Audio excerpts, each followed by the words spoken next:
Bueno, pues vamos a hablar de fenómenos irracionales. Eparquio, muy buenas tardes. Buenas tardes. ¿Qué tal? Muy bien. ¿Que creemos que somos más racionales de lo que somos? Sí, bueno, hoy vamos a hablar de una serie de fenómenos, pues sí, irracionales, ¿no? Vale. De lo predeciblemente irracionales que somos, ¿no?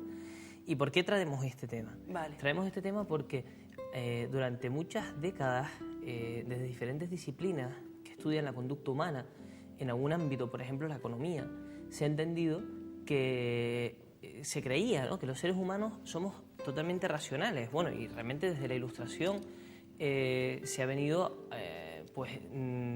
dándole mucha cancha, ¿no?, a la idea de que somos muy racionales, de que sopesamos todas nuestras decisiones, de que a todo le buscamos los pros y los contras.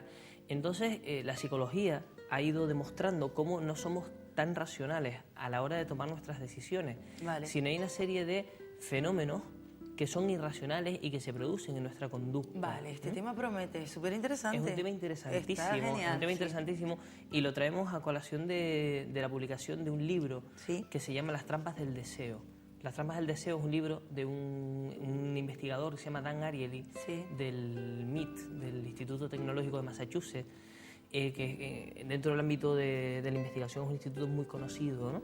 Entonces Dan Ariely explica en su libro algunas cosas que vamos a aplicar nosotros Vale. aquí, ¿no? Cómo no somos tan racionales como creemos. De hecho, un día, dentro de algunas semanas, hablaremos también del amor. Vamos a hablar del amor y de lo irracionales Vale. que somos en el amor, cuando creemos que que somos mucho más libres y somos mucho más racionales de lo que realmente somos, ¿no? Y no. No, realmente no lo jode somos, eso ¿no? nada, al final Entonces, nada. este tipo de fenómenos irracionales se dan en muchos ámbitos. Por ejemplo, en el ámbito del consumo, ¿no? Por ejemplo, sabemos que el precio que estamos dispuestos a pagar por un artículo Sí. siempre va en relación con otros artículos. Por ejemplo, ¿cuánto vale un calcetín en sí mismo? No lo sabemos. Sabemos cuánto valen unos calcetines por referencia. Pero si en su día los calcetines hubieran costado un dineral, hubieran empezado costando, imagínate, 15 euros un par de calcetines, nos parecería normal, ¿no? Igual que nos parece normal que hace pues unos años pagábamos pues 5.000 pesetas, 6.000 pesetas por una consola de videojuegos, que serían unos 30 euros, y ahora pagamos 300 o 400 euros sin inmutarnos. ¿Por qué? Porque ese es el precio actual que tienen en el mercado, ¿no? Vale. Entonces, hay un fenómeno, por ejemplo, con esto de los precios, que nos dice que cuando tenemos un artículo muy caro en una carta, por ejemplo, una carta en un menú, en un plato muy caro en un restaurante, ese plato no se suele pedir nunca, pero tendemos a pedir un plato que esté inmediatamente por debajo. Y eso se da, está investigado y se ha demostrado que la mayoría de la gente tiende a pedir el plato inmediatamente anterior al más caro en una carta.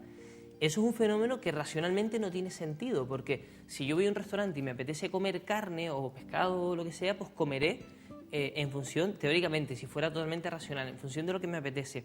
Pero resulta que no, que se ha demostrado que una gran cantidad de gente, de forma irracional, pide el segundo más caro. Entonces, en algunos restaurantes que conocen esto, lo que hacen es poner un plato muy, muy caro para que se venda mucho del segundo, ¿no? Sabiendo que ese plato primero no se va a vender. Esto es un fenómeno que es irracional, que no se puede explicar bajo un análisis sesudo de los pros y los contras, de si me apetece o no me apetece, ¿no? Vale. Pues este es uno de los fenómenos que Dan Ariely explica en su libro, ¿no? Hay otra serie de fenómenos, algo que ya conocemos, ¿no? Por ejemplo, que las emociones determinan nuestra forma de ver el mundo y nuestra forma de comportarnos.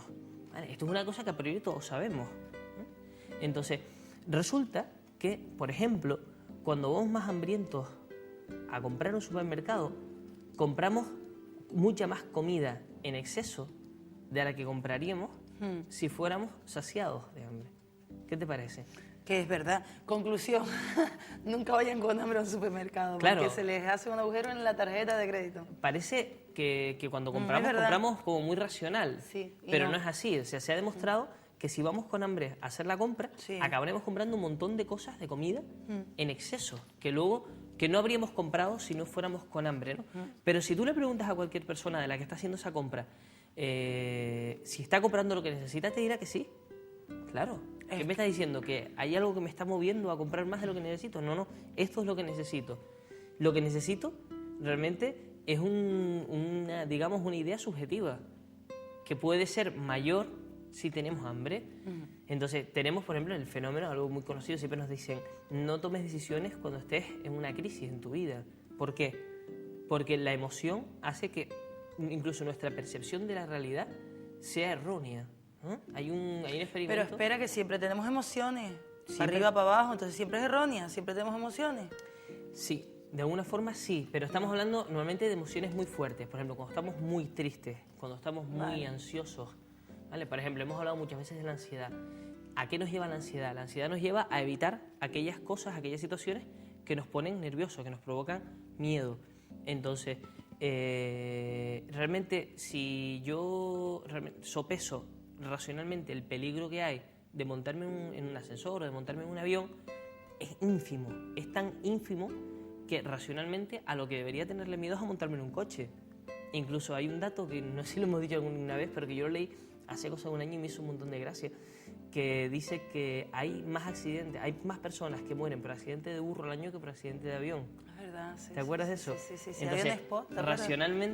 racionalmente tendría que tener más miedo a la hora de montarme en cualquier otro vehículo que en un avión. Pero cuando tengo ansiedad, la ansiedad me hace percibir el riesgo de montarme en el avión mucho más grande de lo que realmente es, ¿no? Vale. Entonces es un fenómeno irracional que tiene que ver con esto, ¿no? Con cómo nuestras emociones determinan, pero incluso nuestra percepción. Hay un experimento muy clásico en psicología social que es el experimento de Ash, ¿no? De cómo la presión del grupo hace que una persona pueda cambiar incluso su percepción, o por lo menos